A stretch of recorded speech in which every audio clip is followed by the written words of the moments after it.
the show that jumpstarts your day with a bang.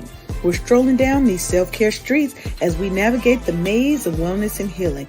We're helping you live happy, healed, and whole. And we do it all with a hearty dose of belly laughs for good measure. Stay tuned and get ready to wake up happy, sis. Hey, Boost. Hey, it's your girl, LeAnne Dolce. I'm your Chief Self-Love Officer, and I'm also a wellness whisperer. That's my newest thing. I kind of like it. We're going to keep it for a while. And you're here on Wake Up Happy Sis Show on KCCR, the Brownstone, and the Brownstone Podcasting Network, where we're changing the narrative for our people because we're telling our stories our way. So, as you know, Wake Up Happy Sis is all about self-care, wellness, and empowerment for Black women like you, because you deserve to wake up feeling groovy, baby. Okay, we want everybody to wake up happy over here and ready to conquer the world. So we're going to help you shake off those negative vibes and start your day out on the right foot. So today we're going to be talking about self-advocacy and negotiation skills for Black women in professional and entrepreneurial settings. We're diving deep into the challenges that we face, some strategies to overcome them, and stories from some badass women who have paved their own way, like my guest today, Joy Pittman from HR for the Culture. So I want you to get ready today to be inspired, to be uplifted, to be empowered, because I'm here to remind you that you are deserving of all the joy, success, and the happiness that you can stand. So let's get into it. Welcome, Joy. Thank you for having me. And hey, y'all. How y'all doing? And wake up happy, sis. I love the name of the show. Thank you. So why don't you introduce yourself to everybody? Tell them a little bit about who you are. Yep. So my name is Joy Pittman. I am the proud founder of an amazing firm called HR for the Culture, where we support Black women, small business owners, nonprofit organizations, and really building the teams that they need. What I've been digging into is that there generally is a vision execution gap. It's the thing that we saw when we started to build these businesses, and then it's the thing that we got, the thing that's actually going on. And so there are different things that need to go into that gap, but I am the person that you call when you are ready to think about what is the team that you need to help execute at the level of your vision. And so we help build out those teams. We also have something called When Faith Meets Strategy that does similar work, but the focus is on faith-based urban ministries or ministries and urban communities to really help them think about how to level up in ways that help them serve the community better and be more profitable as well so that they can serve the community better. So thank you for having me on. Uber excited about today's topic. Let's get into it. Yes, let's get to it. So the first thing I kind of want to talk about is the concept of self-advocacy, right? Because one thing I think, especially for Black women, it is so crucial that we are able to advocate for ourselves in professional and even entrepreneurial spaces in a way that doesn't make, how do I say it? They come off as, oh, she's so aggressive. Oh, she's so this, she's so that. So I want to talk a little bit about one, kind of establishing your worth in that corporate or that that professional setting, because that's going to go a long way towards when you're ready to advocate for, I need a raise, I need a promotion, I need to be taken seriously in this space and seen as a thought leader. I think all of those things, that establishing your worth is one of the kind of first things that we have to get into, right? Second being imposter syndrome, that nagging little hater voice. Mine is called Ricky Bobby. Yes, I gave him a name so I can cuss him out whenever he rears his little reject head. But that imposter syndrome of we're never good enough, right? And I know we've all felt that. Times where we walk into a room and we may be the smartest person in that room, but somebody somewhere has caused us to shrink back a little bit and be hesitant of walking in our worth. And advocating for fair compensation. So we already know that just as being women, we're paid less than men. Then you bring that down to being Black women, we're paid less than our non-Black counterparts. Mm-hmm. right? So how do we get past and get to the point to where we can advocate for fair, fair pay and things of that nature? Mm-hmm. So why don't you kind of tell me what are your thoughts and your feelings around self-advocacy, and kind of how do you see Black women navigating that space, or where do we need to go in that space? Got you. So I'm a visual processor, not verbal. So I was trying to hold on to all the points that you shared.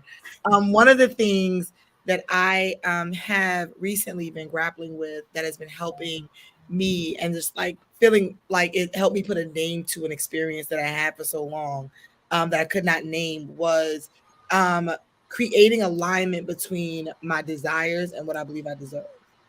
And Yes. so many of us are sitting in spaces where we desire at this level, right? But we really don't feel worthy or we don't feel like we deserve at the level that we desire. And so we're back to that vision execution gap, right? That my vision for my life really is I desire this thing. If I make my vision board, if I close my eyes real tight, if I envision my life, I desire here. But what actually I do, what I execute on, what I ask for, what I require of people is really more in alignment with what I believe I deserve. And so, what is the work that is necessary to close that gap and to not close that gap via lowering our desire level, but to close that gap by raising the level of our perceived level of worthiness and deservingness? And so, what does that look like, right? And so, all of our issues with worthiness and deserving sit in different places for different parts of us. So for some of us, it's the mental stuff. It's the mental noise. It's the upbringing. It's people telling us we were not, could not, etc. For some of us, it's the external, right? The societal stuff that we have kind of embraced to be true. For some of us, it's weight. For some of us, it's the degree we didn't finish or the thing we didn't do. For some of us, it's a tie to a thing. And so what I've learned, right, is that there's a thinking process that says affirm yourself into worthiness, right? That you can say the affirmations, you can do the things, and you'll feel better, or over time it will. There's another thought of thinking for me that says the things that are connected to my sense of worthiness that I can fit are worth the work, even if they really don't make me more worthy. Meaning, if I feel like I would be more confident if I finished that certification that I never finished. If it would make me feel better to complete it, if it would make me feel better to lose the 10 pounds, if I would know that I would walk out of a room bopping a little different if I was a little less fluffy, Right. then it's not about saying I'm just gonna be fluffy anyway and pretend. It's fix the thing that you know is kind of the weight that's keeping you in that gap. That no matter how much you try to talk over it, when you get to that point of decision, you give it permission to make you step back a little bit from what you really desire, right? And then sometimes it's the work of reversing what you have taught yourself is true. So yeah, you can't change what auntie and mama and daddy and the ex-boyfriend, ex-girlfriend, what Mhm. those people said that was embedded in you. What you can do is either through therapy or through positive relationships, start to reinforce the idea that I've heard this many times, but I'm now hearing this alternative thing so many more times, right? That it starts to almost water down that perceptional piece. And then sometimes it is, I know this is baggage. I know that this is not true. And so I'm going to force myself to sit in the truth that I know in my head versus the thing that keeps like tugging on my heart and make the decision. So I know that there are moments where you like, in my heart, I feel like I got this imposter voice. I got this thing, but my brain knows I have tackled this thing 4 times. I built this business. I finished that thing. I've never not finished a project. I've never failed. I've never not gotten done what needed to be done. So even though every time I walk into it, my heart starts trying to tell me maybe this is going to be the time it falls apart, my head has to hold on to past performance. That I have a track record with me that says that I get these heart palpitations, my heart try to trick me out, and my mind is capable to get me through everything I need to get through, right? Or the reverse. But sometimes it's our mind playing tricks on us and our heart is pushing us through with the passion and perseverance, right? But it's Mhm. identifying what do I know about my past performance to be true, and that past performance really is the truth. This other stuff is the lie, and I have to keep pushing through the lie as loud That's as it right. may be to get to where I need to be. I think that when we boil it down that way, whether it's the relationship, whether it's the job promotion, whether it's the salary negotiation, whether it's the project that you want to go after and you don't know if they're going to give it Mhm. to you, whether it's the client, right? Whether it's the increase in the contract, whatever it is, if we boil it back down to what do I really desire? What do I think I deserve or feel worthy of? And why is there such a disconnect? And really work on bridging that gap. Wow. And one of the themes that I heard, and this is so funny because right before the show, Paulette and I were talking about alignment, just the concept of being aligned and moving in concert with that alignment, right? And the theme that I hear and that I see is fear, because we're moving in a space of fear and in a space of lack Mm-hmm. instead of realizing that yes, it's going to take a little bit of work to get what I want to get. But sometimes I do have to go and sit in that fear and sit in that trauma and address it head on, Yeah. because it's what's, like you said, it's that gap. It's what's stopping us from moving into our destiny and being the highest, best version of ourselves that we can be. And a Yeah. lot of times it's all just noise.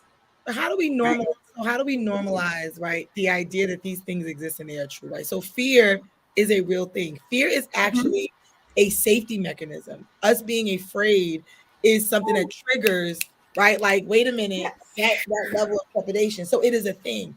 Fearlessness, like if you actually look up what it is for people who have no fear of anything, that is actually a defect.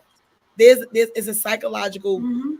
bad that your body doesn't process fear. So I think that what happens is that when we don't partner courage in the ways that we should, so I don't ever aspire to be fearless. I have given up on the idea. I don't, when people Oh, say yeah. be fearless, I could care less about fearlessness. That is not a thing.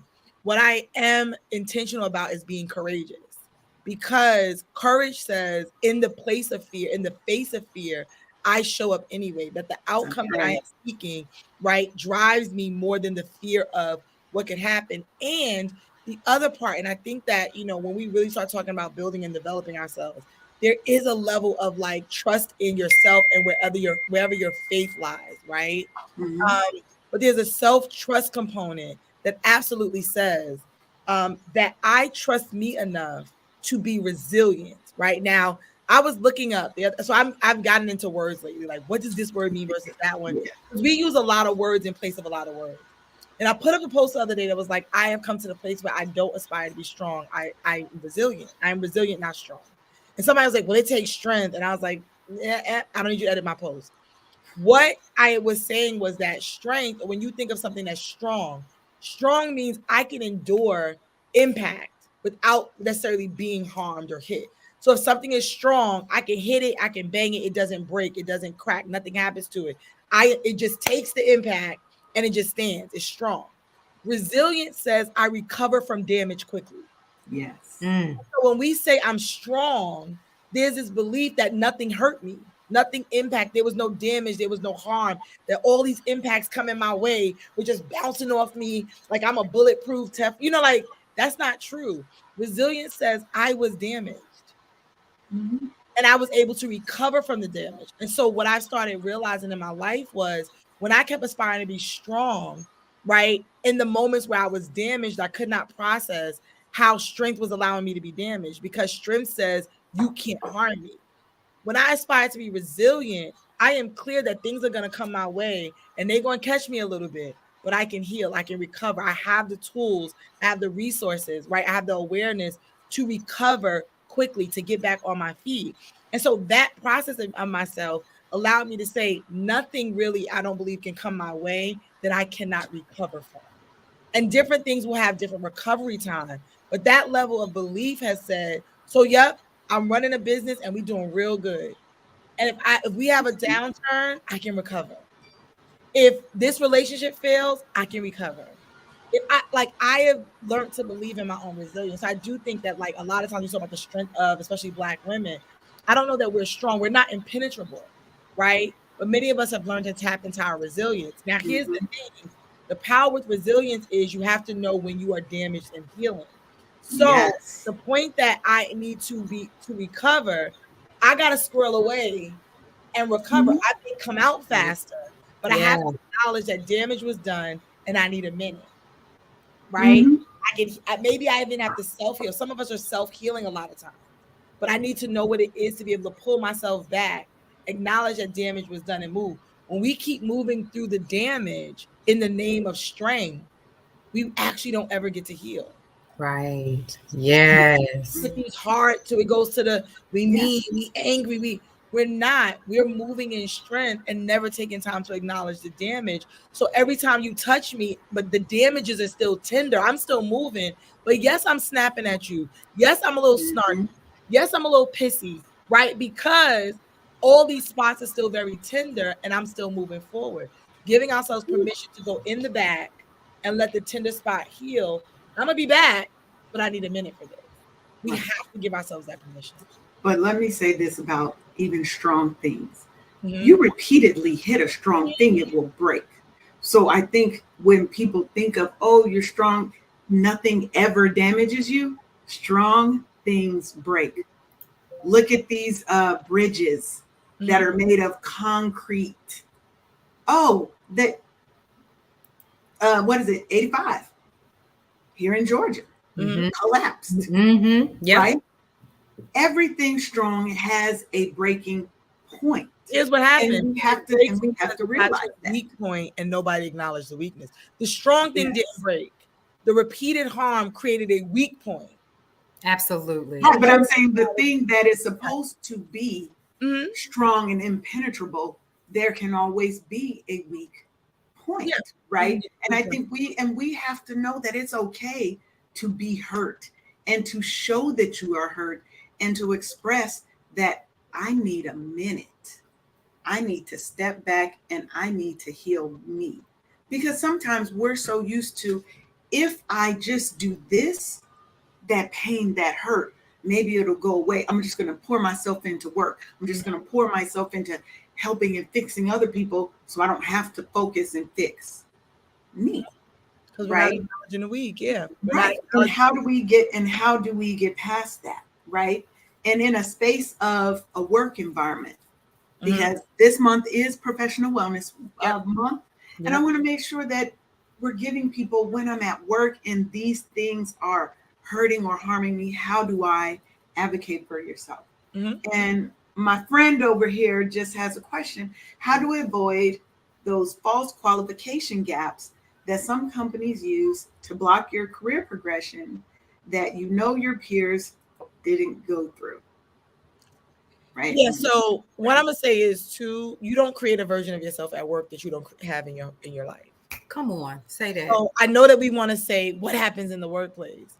What happens in the workplace, the same thing that happens in all other places in your life. It's just happening at work. Oh yeah, And it's definitely. happening in a place where Absolutely. you probably feel the least empowered. So it's happening at a higher rate, right? Mm-hmm. So one, Kwame, I don't mean to break it to you. You're not gonna avoid people being racist at work. You're not gonna avoid microaggressions. Mhm. You're not gonna avoid um false comparatives. You're not really gonna avoid that. What we can do is create accountability points and also being clear that that comes at risk, right? So the I question absolutely could be, hey, historically, an MBA was not necessary for this role. Can I get a better understanding of how those qualifications have now changed in that now being a necessary thing? But you got to understand that in challenging and asking that question, it comes with potential backlash. Like there is no way to avoid people up leveling, moving things around, making certain Absolutely. considerations. Yep. It is one of the reasons, to be absolutely honest, that I do not heavily advocate for the idea that the fix is creating anti-racist work environments. Because I do not know or believe that I will see anti-racist society in my lifetime. What I do believe is having more individuals with representation in certain areas so that everybody's getting the benefit of the bias, right? So that there is yes, there's a bias that will exist, and that people of different representations have somebody that looks like them, giving them the benefit of that bias. But what I will say is that we have to make decisions on when we will or will not be silent, or when we will or will not ask the questions that will at least hold people to the accountability of having to explain or create a rationale. So I don't know where you work, and I don't want to tell you anything that's going to cause you down the wrong path. But is there HR? Is there somewhere you can go and say, hey, I have noticed historically that this role did not have this requirement. I am now going for this role, and this requirement seems to have recently been presented. So without saying it's because I'm Black or any of those other things, and I get a better understanding of why the requirements have changed, and then what needs to happen to make sure that if I go pursue this new credential, the requirements won't keep changing in a way that don't allow me to actually be a viable candidate for this role. There's a conversation you can have, but a lot of that really depends on your organization, et cetera. The other thing is, and it's really a struggle, is that sometimes we have to identify that we are fighting an uphill battle because this organization is framed this way. It is in the culture of the organization. And so is it time for me to remarket and reposition myself to an organization that has a different approach? Because there are organizations that don't operate in those cultures, right? So I do think it is understanding when is the difference between saying I'm a fight for this thing in this organization, because oftentimes when you fight to get it, now you in it, but you still in it in an organization that didn't want to give it to you. And so now you're navigating it in this thing that felt like a win for 5 days. Come on. And on day number 6, you like, the hell? Like, what is right? So I think Right. I think sometimes we get to decide that I am not here to so we are not necessarily required to always be revolutionaries. I am not, it's not my job always to change the construct or to change the norm of a situation. Black people are not required to always be activists. Sometimes you get to go where there is comfort. Sometimes you get to go where people acknowledge your value at the door and are willing to navigate you through. We do not always have to carry activism and revolutions on our backs every single day. You absolutely get to opt out. So I think that's a decision, Kwame, that you make to say, do I want to fight for this role? What is the fight? What is the win on this battle if I fight it? Or is this an opportunity for me to understand that this organization is not actually vested in my success and growth? And is there an organization that is, and how do I place myself there? And one of the things I like about what you did and how you frame that is you use the concept of assertive communication, right? And not aggressive communication. I want to be clear. Assertive communication is not aggressive. It is being able to articulate in a professional way that does not bring that other person feeling like, whoa, she's attacking me, whoa, whatever, right? That says, this is what I don't understand. This is what I need. Can you help me understand, blah, blah, blah, blah, blah, right? Without saying, you're not giving me this because you're this and you're that, and bring a combative relationship into play. And I do agree that sometimes we have to realize that maybe the company, the department, the manager has a culture that is not in alignment with my values, my beliefs, and my desires. And it might be that you say, this is not the place for me. And I need to go and find another place. And I think that's why when you're looking for a career place, some place that you can dock yourself, you have to do that research and understand what their true corporate culture is, not just what's on the brochures and the pictures on the website, right? But what is the corporate culture there? Is there room for people like me to move up? But we also have to take a good look at ourselves. Because the one thing we never want to talk about is sometimes we do need to make some changes in our key player and our star player. Yes. And sometimes there is truth in what someone is saying to us. It's not always about, I have to fight and I'm not good. Maybe you do need to grow in this area. There's nothing wrong with that. And I think that's part of the being able to ask for, again, not aggressively, right? But being able to say, hey, I noticed this changed, right? I'm really interested in my growth here.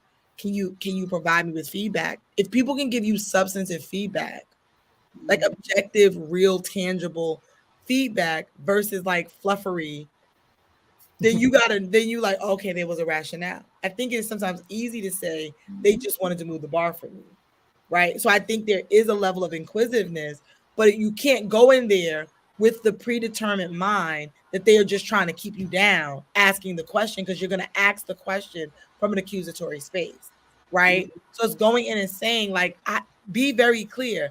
I want to grow in this organization. I absolutely see opportunities for growth. However, I realize that I am not being selected for some of the growth opportunities that I think I'm aligned with. Can you show me, can you talk to me about where the disconnects are so that I can be prepared for the next opportunity? Right. And you're asking with the positive assumption that I believe that everybody means me well until you prove that you do not. Right. So I'm going in with the positive assumption that yes, there is something, with the plausible belief that there could be something on my side. Right. Yeah. And that being the case, what I then can do is that if they give me nothing, if they right, then I can say, okay, right. So now we're at a point of there's nothing tangible. So, like, yep, the things that you've mentioned, I fully can understand. Can you give me some concrete examples? Can we set up weekly check-ins where we can kind of check in on the things that you think may be deficient so I can work towards? Like, sometimes it's also making them do the work of managing it and of really being a part of your professional development. But if you also get to the point where you know that this is like flimflammery, like this ain't a thing, then I think that you do get to say, how do I want to proceed with this? And I think you have to proceed knowing that no risk, no reward. That you absolutely can walk into a conversation and they be like, oh, here come another one stirring up. It could get worse before it get. All those things could happen, but there's absolutely no reward without risk. And how invested are you in your professional growth and development? I would actually rather know that an organization does not care about my growth and be able to make a decision based on that information than to never have the conversation and just keep waiting for somebody to offer me something. So I got a quick question. Yeah. And you said something that's pretty pertinent, especially when we're talking about being in the workplace and being accountable, because that's what I'm hearing you say, right? Instead of constantly putting it on the employer or on HR or your supervisor or your manager that the man trying to hold me down, could it really be you? However, you said something really pertinent towards the end, and I'm going to pose this question. Are associates supposed to, number one, and we know this to be so, are associates supposed to be accountable for making sure that their career moves forward? And when do we have that conversation? Should we be the one to initiate the conversation? Right? Because I think a lot of times what happens is like you said earlier, Joy, you were saying, we get to work and it's just, it's exacerbated to the nth degree. And we're sitting here, we're going, okay, well, I can't say that at work. Well, why can't you say that at work? That's what you would say when you were at home. So where do you see the disconnect in how we, especially as Black folk, when we get to work, all of a sudden we kind of cower down, but then when we out here, we doing our thing, we live in our lives, XYZ, it's okay for us to speak up for ourselves, and except for when we're in the workplace. Because I saw Kwame's question, and I think that he absolutely should ask those questions within reason. Mm-hmm. So how do we, and why don't we? So I'm gonna be very clear. If your career progression is not your top priority, it's nobody else's. Oops. I don't care how good of a manager you have. Okay. I'm gonna be honest. I manage people. Yes. But I'm trying to keep my business running. So if you are not the type of person that is initiating some of those conversations, very easily a year could go by and I'm not thinking about your promotion. It's not intentional. It's not because I don't care. It is because we are in this momentum. We moving as we moving. Things are getting done, and I don't know that you're unhappy. I don't know that you want to do something else. We haven't said that. So if you are not, if your career goals and progression are not your number one priority, they're never going to be my number one priority. There you go. They may be number 5. If you're willing to be number 5 on my list, that's that, right? You're also leaving your growth and your life growth to the benevolence of someone else. Absolutely. The kindness of strangers, which really is not part of it. So I am not saying that you walking on day one, like, when is my next, when is next? I'm not saying that. Right.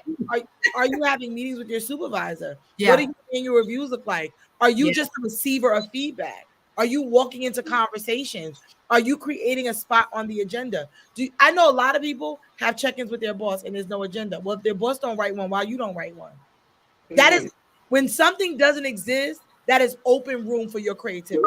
So if I'm meeting with my boss and my boss never has an agenda, that's open room. For you to That do. is a clean slate for me to create an agenda and say, hey, I noticed, right, coming into our meetings that we didn't really have anything that was really helped to keep us structured. I know you're uber busy.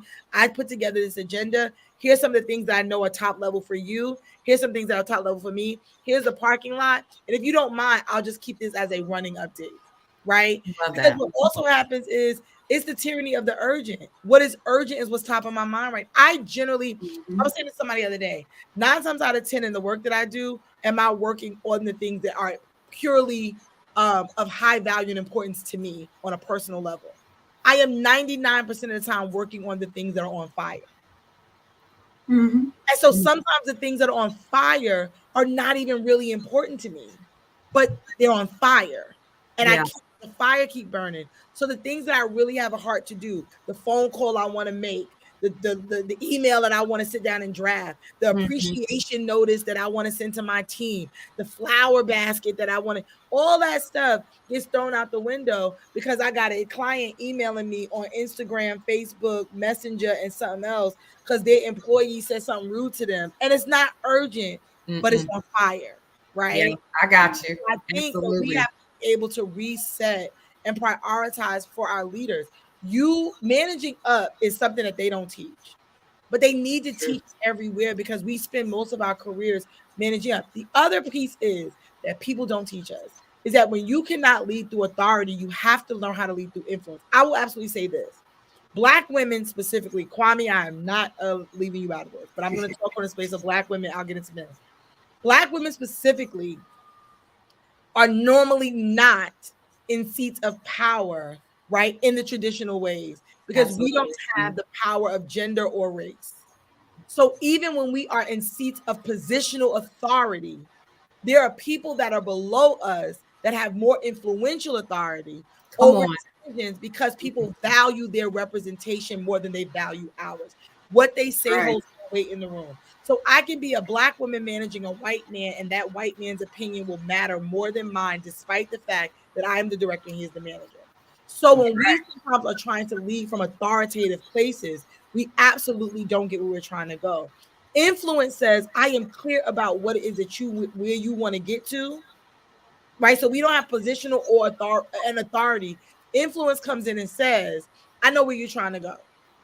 So I'm going to speak to the things that matter to you. So if I know that my boss has a boss who is on their back about maintaining cost containment or growing certain parts of the business or etc., then my conversation with my boss is not about my raise. My conversation with my boss is about the additional duties that I'm able and capable to take on that's going to help them reach that goal. And oh, by the way, is there a differential for that? But I'm not just coming and asking you to give me more money because you should give me more money. So sometimes are circumventing, right? Or we're trying to go directly to something that we need to go around. Anybody watch sports? The best way to the basket is straight down the lane. But who's letting you just run middle of the lane? Right. Like, what good defensive team is letting you just go straight down the middle of the lane and do a layup? It won't. So you have to learn how to dribble, double back, move to the side. I'm not that big of a sports fan, but I'm pretending I'm not. So you can like you own it, right? Right. Yeah. Make sure that you can get why, because the basket is still the basket. I still need these points. So what is the way that you need to get through to where you need to get through? So is it I'm gonna take visibility on this project? Is it I know my boss really cares about the financial aspect? How do I create the business argument for this thing? Like there's some work, but just going in my boss book, I've had people. I've been here 3 years, and I think I should get a promotion. You don't get credit for time service. Okay, now with that, hold on 1 second. We got to pause for the cause. My bad. Go, girl. Pause for the cause. No. We're gonna get right back into it after this brief message. Y'all ready for the hottest event of the summer? Brownstone Worldwide and Exhale Central Georgia are throwing the block party of the year on August 4th, 2024. From 7 to 11 p.m. at the Mill at Dovedown, located at 315 West Solomon Street in Griffin, Georgia, Suite 400, we're going to be throwing the Golly Event Fundraiser of the Year to actually help 2 promising young women blaze their trail to college. So go ahead and join us for fantastic food, drinks, networking opportunities, music, fashion shows, and local vendors. Tickets are only $30 a person, y'all. We're also accepting donations and seeking sponsors to back this noble cause. So jump on board, click the link below, or dial 470-862-0313 for more details. Go ahead over to brownstoneworldwide.com or give us a call. Let's go ahead and make college dreams a reality together at Brownstone Worldwide and Exhale Central Georgia. All right. And you are watching and or listening to Wake Up Happy Sis show on KCCR The Brownstone and the Brownstone Podcasting Network, where we are changing the narrative for our people because we're always going to tell our stories our way. With a little flavor, a little color. It's going, going to be a y'all in there somewhere. That's what we do here. That's what we do here. So one of the things I want to go back to, Joy, that you were talking about is the concept of managing up. There's also some, how do I say it? If you are a good manager, you too should also be concerned with the growth and progression of your people, but never let your career be in their hands, in their timeline, right? Just like Joy was saying, there's always opportunities for you to show that you are ready, right? And I've talked about this on previous episodes. When I worked for a major Fortune 500 telecom company, and I was the one who wrote all the documents in the department. It was a new department that they started and brought us in. I wrote all the policies and procedures. I wrote all the training plans and trained the people. But when it was time for them to choose a lead, they didn't choose me. But what I didn't do is go in and you're racist and you're this and you're that. I had to take an honest look at LeAnne and see why could I possibly have not been chosen for that? And then when the next position came up, because they brought somebody in from outside. That happens. Mm-hmm.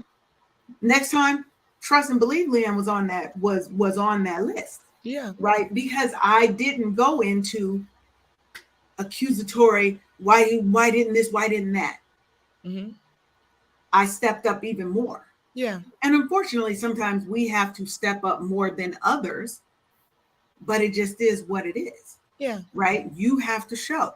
And when you're ready to have those difficult conversations, right? Mm-hmm. And advocating for yourself. First thing, I want you to gather your data.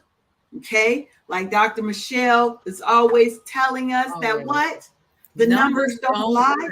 When you come with your facts and your data, that's really hard to refute, right? When you make sure you're choosing the right timing, the right environment, don't do it in the middle. You know, they got budget cuts going on, or you're hearing the writing on the wall. That is not the time to come in and try and say, well, I think you should be giving me blah, blah, blah. Now, sometimes you can navigate those waters because with less people, that means we're doing more with less. Mm-hmm. So now if I have to take on these duties, like Joy said, you can ask, is there a pay differential for that? Mm-hmm. Right? Because I'm now doing the work of 2-3 people, right? But then you also have to practice active listening and back to that assertive communication. Understand what your boss is saying and sometimes not saying to you.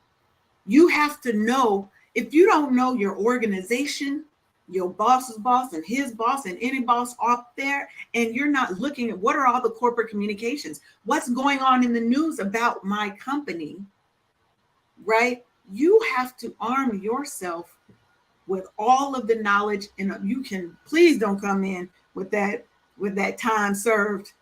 I've been here 4-5 years and I don't have one. Yes. That doesn't mean anything. But you've been doing the same mediocre job for all 4 of those years.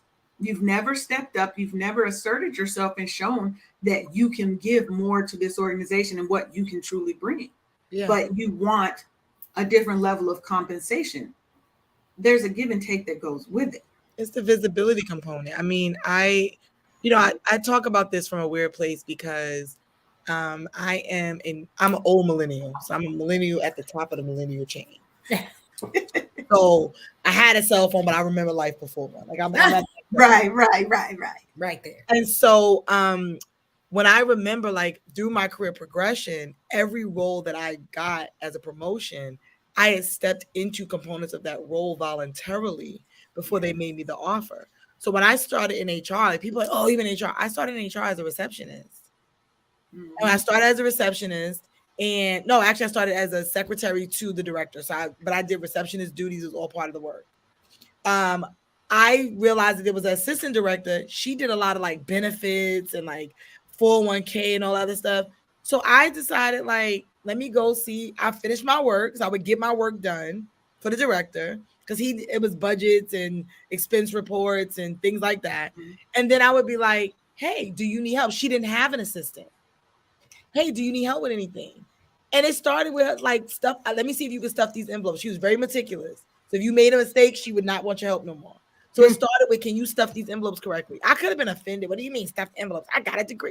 Maybe I stuffed them envelopes, made sure that the stuff was right. You need a ride to your meeting. Can I take you? What was happening was though, as I was doing those things, she was teaching me stuff. Like I was learning about the benefits. I was reading the stuff. I was engaging, learning the employees, learning information. Then I would take her to the benefits meeting.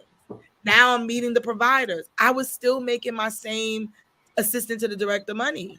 Right. And as we moved, it got to the point where she decided she was leaving. It was maybe about a 5 month span that we started interacting. She said she was leaving. And the person that she recommended was me. Because I had been sitting in that space. I ended up working in employee benefits for about 6 years, right? In that space. And when I left my director, he let me go, but I trained my replacement. And I finally had to go to him. So what happened was, and I'll tell you the story, this is how some of the advocacy works. I went to him and said, hey, I've been told I'm taking this new title. I'm supposed to be training. I'm also training my replacement, right? And they had selected a person that I did not think they should select, but they selected her anyway. And she was very difficult to train. She was not getting the work. It was like a whole. And so my promotion into my new salary was hinging on the completion of my training into this new role. So the new person that was training me was like, she don't have all the stuff yet. And so I finally went in the room and we got to 90 days and they were like, well, we don't feel like you're ready. And I said, well, here's the thing. I have now trained 3 admins that y'all have selected that I told y'all were not right fits for the role.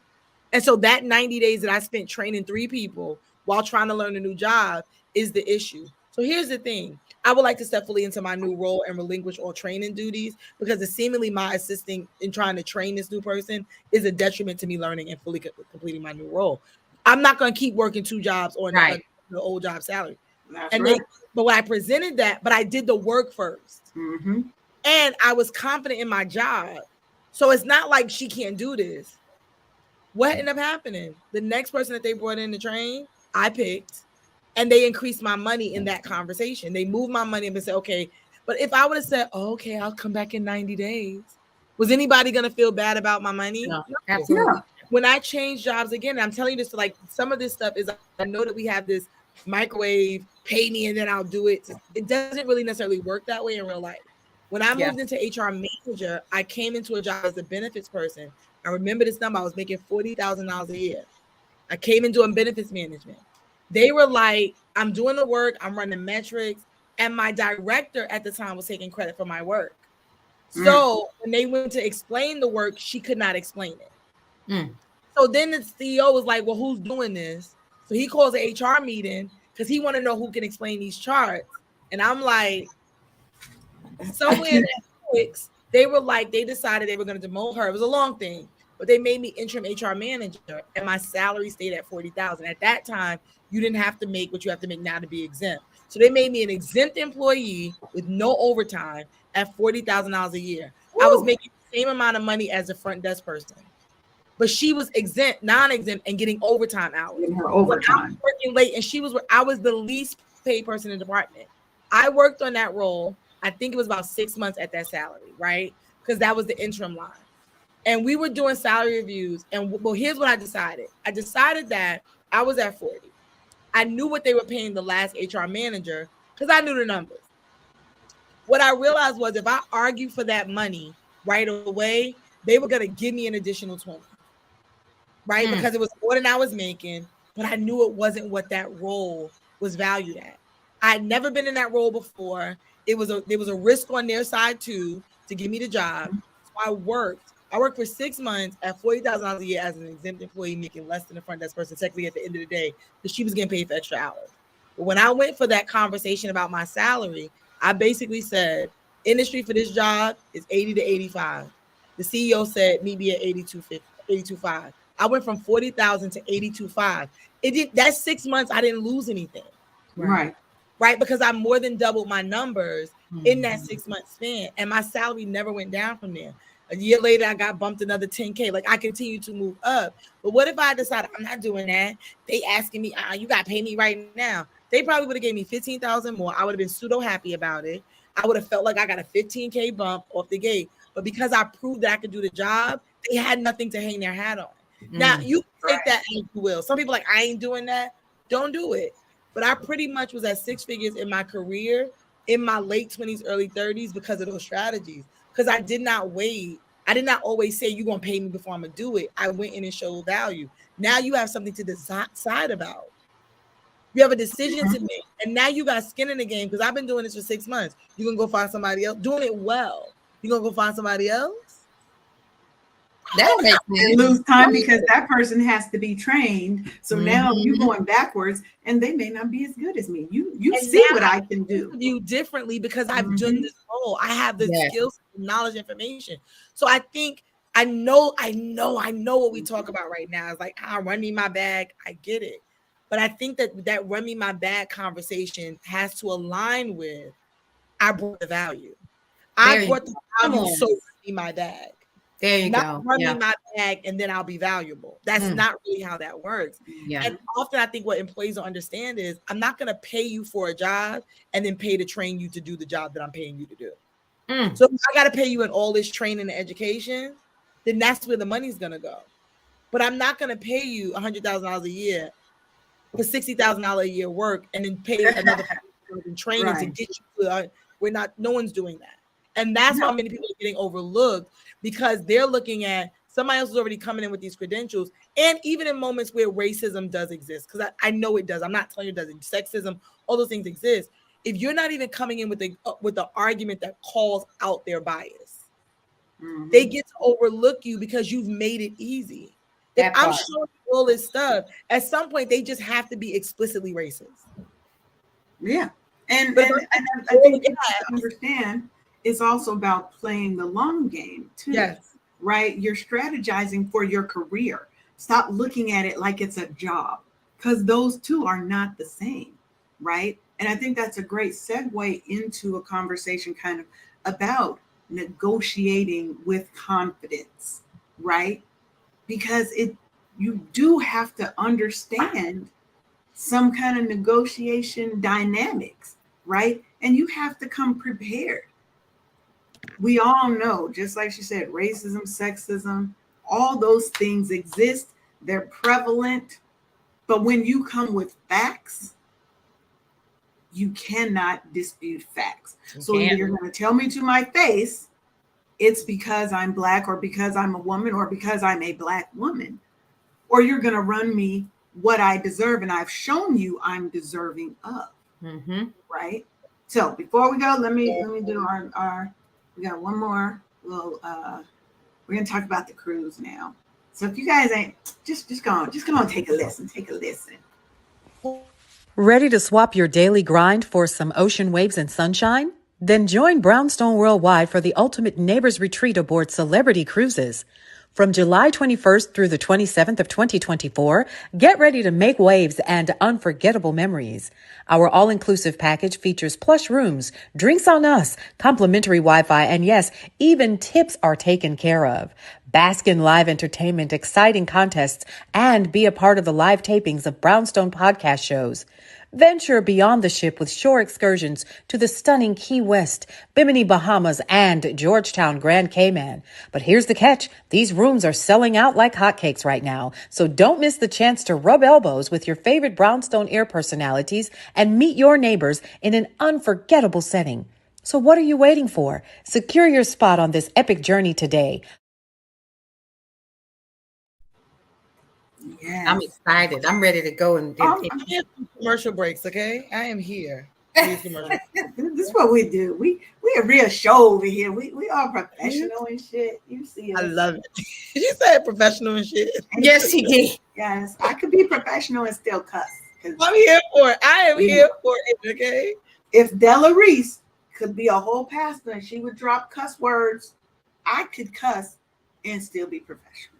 That's There's word. no judgment on this side. Now, Joy, you've given us all this good knowledge, right? So I'm going up for my promotion.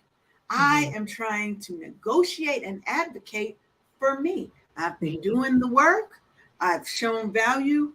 Now, do you have any other tips for how can I go in and negotiate and advocate for myself? That what's those little last things that maybe can help them slide on in? Know your numbers. Know what industry puts for your role. And if you can find out, know where your organization is in their paying. So I'll say this. Organizations, there's something was called you either lead, lag, or you just ride the market. And what that means is there is normally a median. There's a 50th percentile that most roles fall in your industry, in your state, right? And so you kind of almost want to know if you can figure out, right? Does your organization lead in that it kind of pays on the higher end, more towards 100% of that percentile? Does it lag with it intentionally pays less than the median, or does it pay along that median? So you know, because sometimes we Google jobs and we like they pay $200 million for this. Well, your organization does not pay in that, right? So you want to know where your organization is in their comp philosophy. Ask, do we have a compensation philosophy? Do we? So ask for some of these things because normally they exist, just nobody ever asks for them, right? And HR people will get excited or not, you don't know if you ask for them, but like the stuff exists, right? So you want to know what is the compensation philosophy? Where are we in the market? That's number one. Number two, compare apples to apples. So make sure that when you are comparing and knowing your numbers, that you are comparing job descriptions that don't just have the same title, but have the same responsibilities. Read the description. Look at yours. Are they asking for, because you can go in there like, oh, this is a 6-figure job. They're like, yeah, but they also want you to have these proficiencies, these certifications. You don't got none of that. You just got the same title. So you want to look at and make sure it's comparative and you go in leading the numbers. Secondly, you're going in with market research, not I feel like I should make more money. Not I saw so-and-so's paycheck and they make more. That's not what we're going in with. We're going in with, hey, in part of this conversation, I was doing some research around industry for my title based on my experience, based on our industry. This is what the market is paying, right? How what is the probability, or like where are we, right, organizationally as it relates to being able to pay close to market, right? So it's a not when you're gonna run me my check, but like where we at, right? Because I noticed that I'm a little south of this number, and or if this is something that needs to be staggered out in time, can as part of my performance review we discuss a plan that allows me to catch up to the market over the next 2 years of my tenure. You're having conversations that make room even for the idea that organizations always just can't bump everybody up to the median, right? The other thing is what happens with roles that I want you to know, because some of the stuff we personalize, is that normally when you come in, that role was reslated when you joined the organization at whatever the new salary was. Once you're in it, you in it. So if you're not moving the conversation along, or if the organization doesn't have raises or certain things that automatically happen where they can stay current to market, all that stuff, your job can become stagnant at the last place it was assessed, which may be why new people come in and they're higher up because their job was more recently assessed and yours was assessed 3 years ago when you joined the organization. So you want to be find out those things. And when you're interviewing, you should be asking. We sit on interviews and we don't ask, how frequently do you go review salaries? What are the constructs for? So we go on interviews and we like, do y'all got medical benefits? What are the vacation days? That's great. When do y'all reassess salary reviews? What is my opportunity for growth and development? Like, I care about them 10 vacation days, but I also want this 10K added to my salary over the next week. Like, those things all have to matter. So we have to have those conversations in the beginning too. And then when you go in there with substance. If you can't quantify what you did, then you probably do not deserve a raise. I'm gonna be honest with you. If you can't quantify how the work that you did over the last 12 months moved the needle forward organizationally or met a departmental goal or increased productivity, then you're really asking for something that you really can't prove that you worth or you deserve. And this whole idea of I am worth it, I deserve it, that stuff is great internally. You have to create a business argument externally for other people. So those are things. The other thing is be willing to walk away. I have people always say, you can't negotiate from a table you're not willing to walk away from. So be clear in your mind. You have made decisions that this is where you want your career to be. And you have told them this is the market and you have proved the thing and they're not willing to do it. You need to be okay with being willing to opt out, being willing to find somebody who is paying market where you can walk into those roles, because ideally it's about your growth and trajectory. And the worst thing you can do is to take the new salary and then they negotiate you higher and you stay, because you're going to have to go back to it from the beginning. Anybody that can't value you before somebody else does didn't value you from the beginning. There you go. Come on, preach that. Good stuff. Good stuff. This has been awesome. Well, she has preached on today. Girl, look, Joy came with the hot piping tea up in here for y'all today. But unfortunately, we are out of time. It is the end of our hour. It has gone too fast. But maybe Joy would grace us and come back to the show, and come and hang out with us again. But Joy, why don't you tell the people how they can get in contact with you, and if you have anything fabulous and fascinating that they need to sign up for? Yep. So most of the stuff that we do are for employers, because we're trying to get these employers better, so y'all ain't got to go through this drama, right? So most of the stuff that we do is for employers. For individuals who just want to connect, I have been thinking about creating things that are employee-centered, things that are helping HR professionals show up better in the space. So it's not off the table, right? But if you just want to connect, if you have a question, if it's something I can answer that is quick, we're not doing full consults and DMs. I am findable on most platforms at the Joy You Need. For those in the New York area, in the faith community, I do have an event coming up on July 29th called When Faith Meets Strategy. It is free. But it's for people who are thinking about how to create recession-proof strategies for churches and ministries. It is free to attend. So registration will drop in the next week or so. If you're following me on any socials, you'll see it there. But it's just to follow and keep engaged, see as we grow and evolve, comment on posts. Those things are really the support that I would be looking for right now. And if I can provide you any help, just hit me up and I'll let you know what I can do. I love it. Paulette. Yes. Why don't you go on, take us out. Where can they get all this great information about Brownstone Worldwide and the Brownstone Podcast Network? Well, let's talk about it really quick. First of all, Joy, amazing. Like I'm sitting here and I'm like, I ain't got nothing to say because she done said it. She just said it all, babe. Wait a minute, she took us to church. Listen, she made me pull out the first lady. I almost had to pull mine out a couple times, but I was like, listen, I was ready. Girl, I got plenty of fans. Listen, I was ready to clap and let it pop. Listen, for real, like straight up, like Joy, thank you so much. This was excellent, amazing information. So where can you find me? So first of all, you can find me on all things Brownstone Worldwide. Brownstone Podcast Network. You can go ahead and download the KCCR app, or you can listen in at kccrthebrownstone.com. We are officially migrating over to All Talk, except for DJ Tony Sanchez and the Sunday Brunch, which is going to give you jazz and gospel on Sundays. So that's going to be amazing. We're keeping that show. Don't forget, we got some new folks that are coming into the fold. We have The Real on Parenting that is starting in the new season in July. We also have Coach Jackie Vasquez with Wealth Access.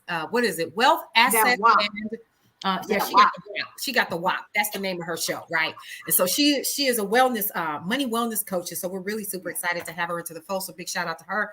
And all of the folks that are coming into the fold for the new season. We are excited to have you guys. One other thing that is happening next week, we have our Lunch and Learn series that is officially returning because we're going to be out of the office. So We have Ramon Ray that is on Monday for Juneteenth. We're celebrating Juneteenth on Monday as well. Guess what drops on Sunday for Juneteenth? Brownstone Living Magazine. So you'll get an opportunity to find out more about Ramon Ray and all of our other people in the neighborhood, including, you guessed it, Casey Brown is coming to the Brownstone next week. And we also have our Lunch and Learn series with our new air personalities as well. So all next week, you'll get some new and pre-recorded shows. We're really excited about that. Go ahead and check us out at brownstoneworldwide.com and Brownstone Living Magazine, as well as KCCR The Brownstone. And y'all, don't forget these events. They are off the chain. They are. So, and for me, everywhere, Dolce and Lay and Wake Up Happy Sis. If you look for me, I ain't hard to find. You're going to see this beautiful bald head somewhere on these internet streets, because that's how I rock. So make sure that you stay tuned, because I'll still be live Monday. I will be live Monday. Praise the Lord. So, I ain't with all that taking days off thing, but because I'm trying to serve y'all. So make sure that you stay tuned. You keep it locked to us, because we got so many great things coming up for you. And with that, peace, everybody. Bye.